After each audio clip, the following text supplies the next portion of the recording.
Welcome to session 291 of the Bible in a Year commentary. If you started this series on the 1st of January, then today should be the 18th of October. Today we'll be looking at Romans 1 to 2 and Psalm 131. But first of all, let's get an overview of Romans. Moving on to the epistles, these were letters written by key church leaders to churches to address specific issues that those churches were facing.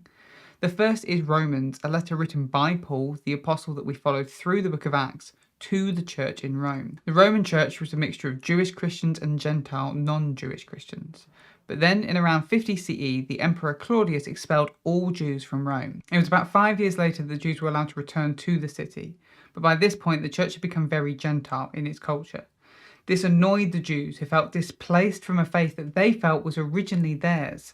This led to a cultural war within the Roman church, with the Jews and the non-Jews at war with one another, fighting over different practices and believing themselves to be superior to the others. It was into this context, around 55 to 58 CE, that Paul wrote this letter, and it's important to remember this as it's going to feature throughout it. Here's a summary of the structure, but I would recommend checking out the written version of this commentary in the description to see the structure properly for yourself, particularly as today there are two. But we start with Romans 1 to 4, where Paul talks about how the gospel is good news to Jew and Gentile, and this can be broken down into Romans 1 verses 1 to 17, the gospel. Romans 1 verses 18 to 32, all nations are trapped. Romans 2 verses 1 to 3 verse 8, this includes Israel. Romans 3 verses 9 to 26, but Jesus' death and resurrection justifies us through faith. And then Romans 4, this justification makes all who believe part of God's covenant family through Abraham. The next up is Romans 5 to 8, where Paul talks about how the gospel creates a new humanity. This is broken up into Romans 5, the justification by faith creating that new humanity. The Romans 6 is baptism and how we die to our old humanity and live in the new humanity. Romans 7 then explores, what was the point of the law in the Old Testament? And Romans 8 talks about how the Spirit does what the law could never do and redeem us so that we can be that new humanity. And then in Romans 9 to 11, Paul explores a new question. What does that mean for the Jews, the Israelites, who didn't choose Jesus? What happens to them? And this can then be broken down into Romans 9, reviewing the reality of Israel's past. Romans 10, how do we view Israel now? And then Romans 11, what is the future for Israel? At that point, Paul has covered everything that's involved in the theology behind the gospel. And now Paul addresses how does the gospel actually impact our lives in Romans 12 to 15. And this can be looked at Romans 12 to 13, how the gospel involves us loving and serving and forgiving one another. And Romans 14 to 15, the gospel heals our divisions. And then Paul closes in Romans 16 with closing messages and thanks. This is potentially Paul's most comprehensive outline of the gospel.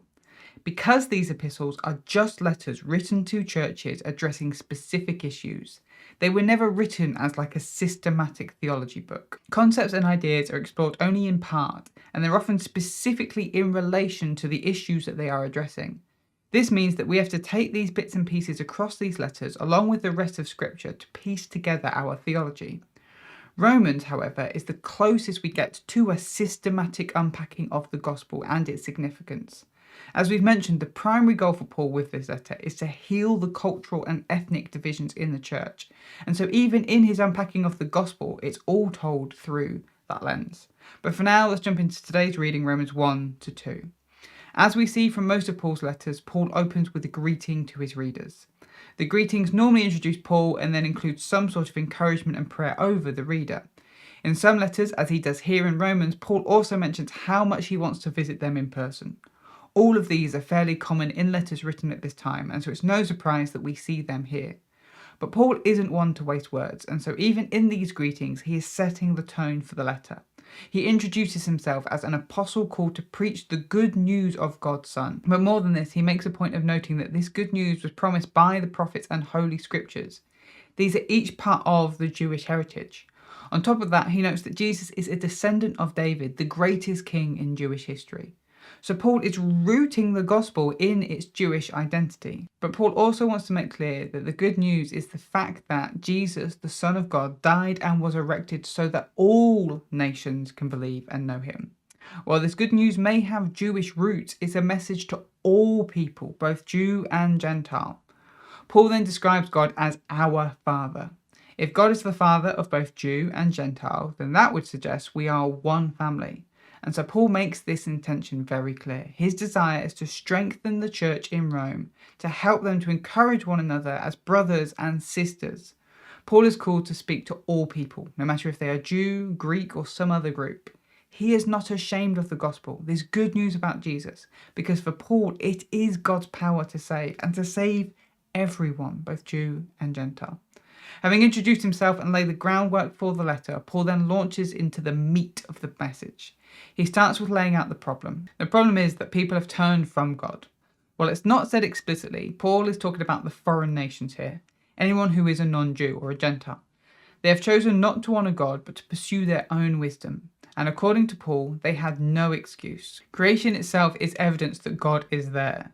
The problem with choosing your own wisdom rather than choosing God is that we become enslaved to our own selfish desires. We taint our own bodies and become increasingly corrupt.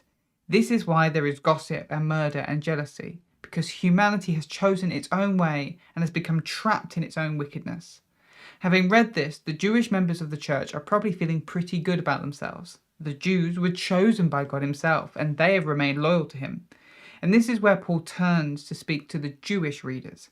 He challenges them for jumping straight to the position of judging anyone who isn't Jewish, because the Jews have been just as bad. The story of people turning from God and choosing their own wisdom appears throughout the Bible, and the Jews are just as guilty, if not more so, of doing it. Even those who outwardly continue to commit themselves to God still inwardly fall into this trap of wickedness, giving in to their own desires. And so they shouldn't be so quick to judge the Gentiles, because they fail the same expectations that they are accusing the Gentiles of failing. Paul continues to unpack this, explaining that the Jewish community should not boast in their own ability, or show how great they are at living how God wants. There are plenty of Gentiles who live right without knowing God, while plenty of Jews claim to know God but don't live right. Paul then attacks the main thing the Jews boast in, their ethnicity. The primary stamp that someone is a Jew is that they are circumcised. But Paul points out their circumcision means nothing if inwardly they are still far from God. So Paul has laid out the problem. All of humanity is trapped, corrupted and led by its own wickedness. It doesn't matter if it's a Gentile who grew up far away from God or a Jew who has tried to be loyal to God all their life. All are equal in their corruption and wickedness. So what's the answer to the problem? That's what Paul is going to address in tomorrow's reading. But for now, that's Romans 1-2. Now let's look at Psalm 131. This psalm is attributed to King David and is named a Psalm of Ascent. These psalms were sung by worshippers as they ascended to Jerusalem for the 3 pilgrimage festivals, Passover, Festival of Weeks, and the Festival of Tabernacles. Or possibly by the Levites as they ascended the steps of the temple. Psalms 120 to 134 are all psalms of ascent. Here is a summary of the structure for today. We have verses 1-2, I do not strive for myself, and verse 3, I hope in the Lord. In this ascent journey, we've gone from being far from God's presence in Psalm 120 to seeking God's presence in Psalm 121 and reaching God's presence in Psalm 122. From there, the psalmist has asked the Lord for help in Psalm 123 and praised the Lord for his protection in Psalm 124. From within Jerusalem, they reflected on the nature of the righteous and the wicked in Psalm 125 and thanked God for how he has restored his city in Psalm 126. This then leads the psalmist to reflect on the importance of God being first and foremost in our lives in Psalm 127 and fearing God in Psalm 128.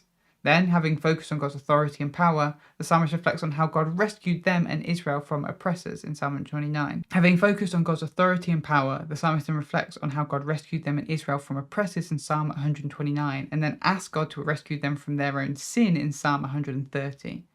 Now, the psalmist places their trust in the Lord.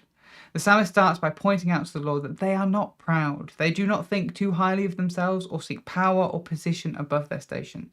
This didn't come easily to them, but they have learned to quiet their soul. Now they are like a weaning child with their mother. They simply trust that their mother will provide for their needs and rest in that. The implication here is that the Lord is the mother who they are trusting in. And because of this, the psalmist encourages the rest of Israel to hope in the Lord in the same way. It is fitting that this psalm is attributed to King David. Starting out as a shepherd boy, we never saw David strive for power or position. Twice he had the opportunity to kill Saul and make himself king, and twice he simply trusted in the Lord's timings. Trusting in the Lord means learning to be at peace with what you have and trusting that the Lord will provide what you need in his timing. Thanks for joining us today. Take a moment to reflect on what you've read and share your thoughts or questions below. If you're watching in the future, then you can click here for the next session, or you can find the full playlist just down here. To receive these daily commentaries in your email inbox, subscribe via the link in the description below. Have a great day, and I'll see you tomorrow.